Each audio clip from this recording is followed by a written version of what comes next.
Lovely to sit with you again today, Robbie. Yeah. Thank you very much. I know international parents really struggle. So today, we're gonna maybe delve into a bit about the 7 unspoken challenges of expat parenting. Before they move or whatnot, or even when they've just arrived, what are some of the overlooked challenges you see parents face when raising children abroad? Where's the biggest challenges, I would say?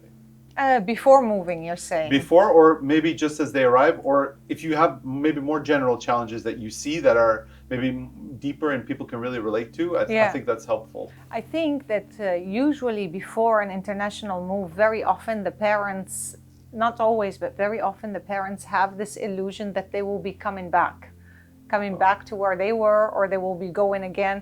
So there isn't this total focus on where they are going. It's just seen as something, as in just a transition quickly, and we'll be going back. Either going back to the host country where they were before, or the home country where they were before, going back to home. So it is just, we're going somewhere, we're going to go back. And often what you see happens is, if it's going well in that country, they'll stay longer. One of the parents may get an extension with work and so on. There's a very high chance that where you're going is going to be a place where you're going to stay longer, and sometimes based there.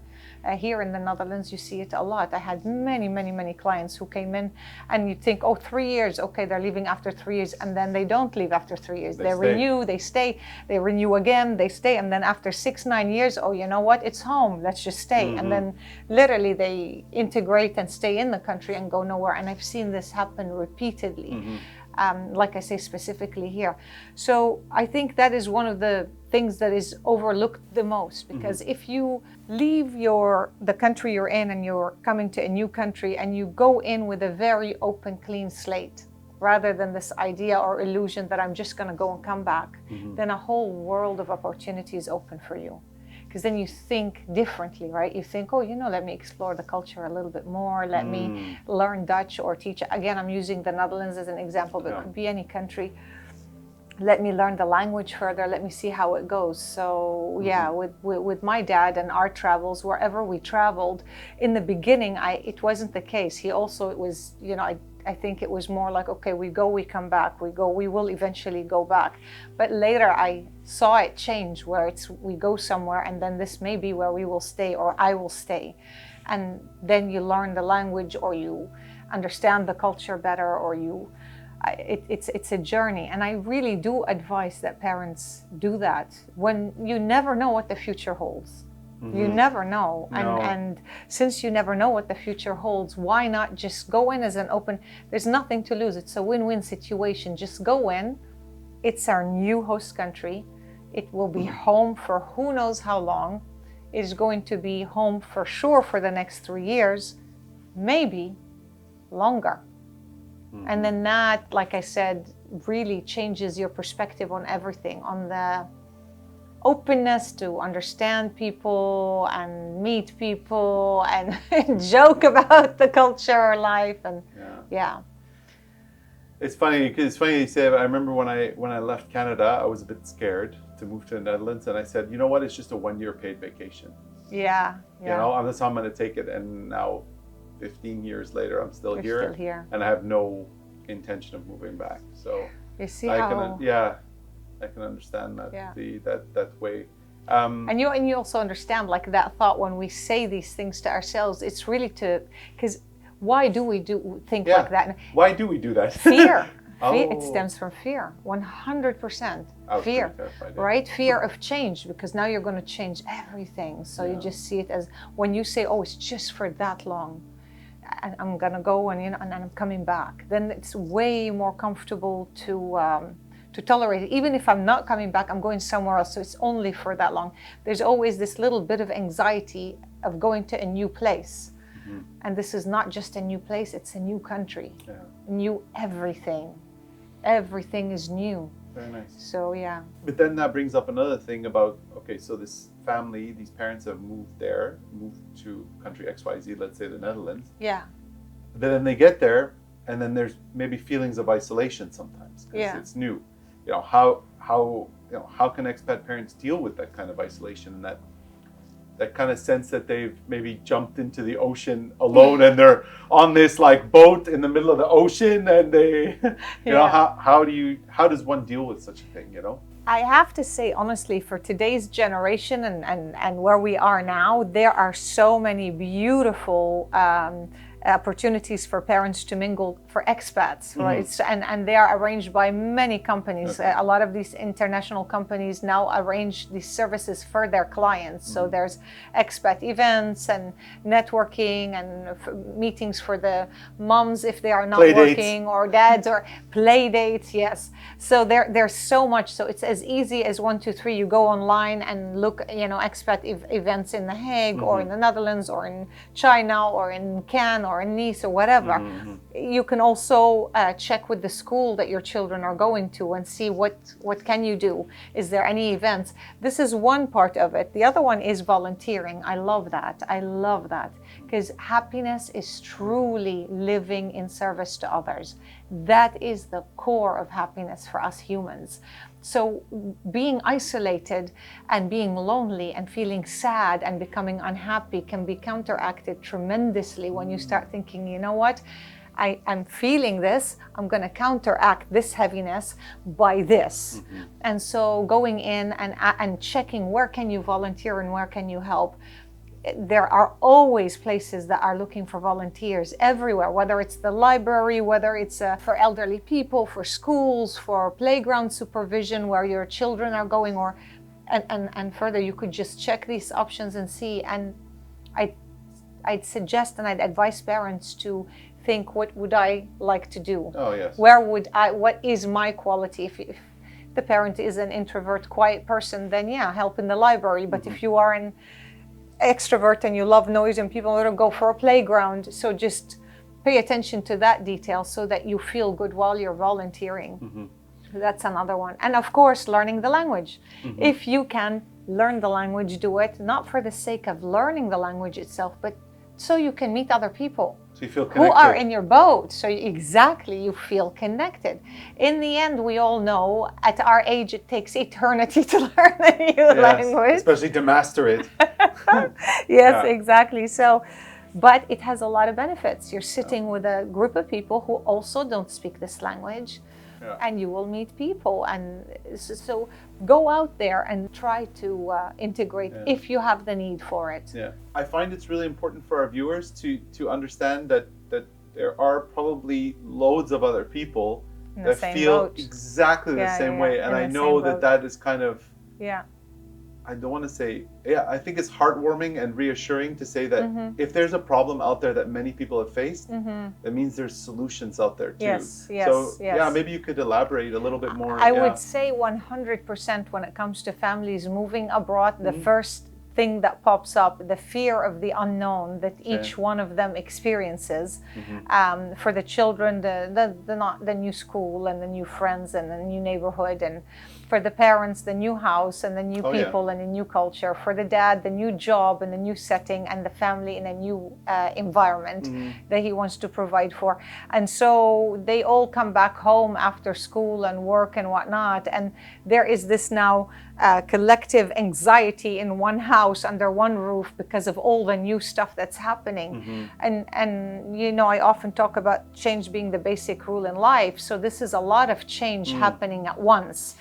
And it's about how to deal with that change. So I'd love to see for families, when they come back all together at home, to sit together, cuddle together, laugh together, and talk together openly about how was the day and what happened.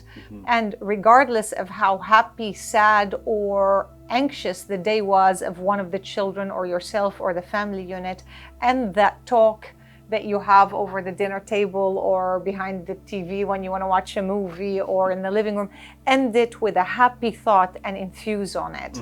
And the happy thought and the happy ending should be more or less of a positive affirmation that, hey, guys, we did it. We did the first week here, and I'm so proud of us. And you dealt with, your new teacher and your new school, and you don't like the place it's in, but you did fabulous, and I'm sure you can build on that. And you dealt with this. I'm so proud of you. And mom is dealing with having to learn her way around and her new job, and I am really trying to accept the change and know that my family's safe and that I did the best thing by moving us here, and we'll just keep exploring life because changes will keep coming at us. And it's not about the change, it's about how we deal with it. And I'm loving how we're dealing with it as a unit. Look at us talking about it like this is priceless. And then it's okay. Very often the issues they want to talk about, after talking they feel better. There's nothing to fix. And even if there's something to fix, it's charge or fire, that feeling that causes the discomfort diminishes, goes down. So it just becomes an issue that we're working on. And that's turning, lemons into lemonade. Exactly. Yeah. You get into your life, you get into your groove, and let's say now the family's here 2-3 years later. Yeah. And then what sort of new challenges can come up after they've moved and settled a bit, and how does that go, It's a good question. It depends on the ages of the children that are in the family. If you have teenagers, this is a whole different section on its own, because we humans, when we are in that stage, want to bond and make friends. We want to settle into a group, of our own. We want to joke and be silly, mimicking adults, but yet children. And this is a stage that you then really need to feel embedded in a certain culture, whether it's the culture of the group at school or the neighborhood or the country, depending on how that family is living. So yeah, you could be facing many beautiful challenges. And again, it's not the challenges that come at you, it's how you deal with the challenges that matter. So every time you fix one, another one will come. You're guaranteed that. The younger children, their challenges move very quickly. So if you say 2-3 years later, I have to smile, because if it's a little one, that's fantastic. By then they're speaking the language, by then they are are settled in, and it's the only way of life they can do. The younger we are, the easier we flow with change, and the older we become, the harder it is to deal with change. More stuck in our ways. More stuck. If you look at elderly people, we want things exactly the same. We are creatures of repetition, right? We like repeating. So yeah, it's easier for younger children than older, but I think you look 2-3 years down the line, as you said, I see younger children really doing great in general. I see like I said, teenagers, there's a whole now issue to deal with, but that is very easily dealt with if you've been in that country. And I advise that you don't move during that turbulent time while they are just adjusting to the social setting that they are in. And then the parents, 2-3 years down the line, again, there's also more stability, because now you have friends, you have routine, you have a way of life, you have a neighborhood, you know a little bit about the way the country works, the culture, the language. So it's more of a comfort situation at that point, considering that you have now so many external parties that help this transition: international schools, international companies, international events, and so on. And I know it sounds a bit cliche, and you can go and read online and all this stuff about stress, and it's very high level, but what kind of, really, from your experience, what kind of tips can you give to parents to really manage their stress that they can actually take home and start doing right away? Yeah. I guess the source of the stress matters, but maybe you can share some examples. I'll give 5 tips about dealing with stress immediately. And I will tell you that the sources of the stress mostly will be missing home, or still feeling isolated from the culture a little bit, especially like I said, the older, not the younger the child is, but this sort of form of the younger children, if they do feel isolated from the culture, it is because of the parents. It isn't because of the child themselves. It is because of how the situation unfolded in the house or the neighborhood, or how integrated the family is with other families and so on. Okay. But in general, the issues would be because of missing home, and missing home on many levels. There's a lot of grief for missing home and having that behind.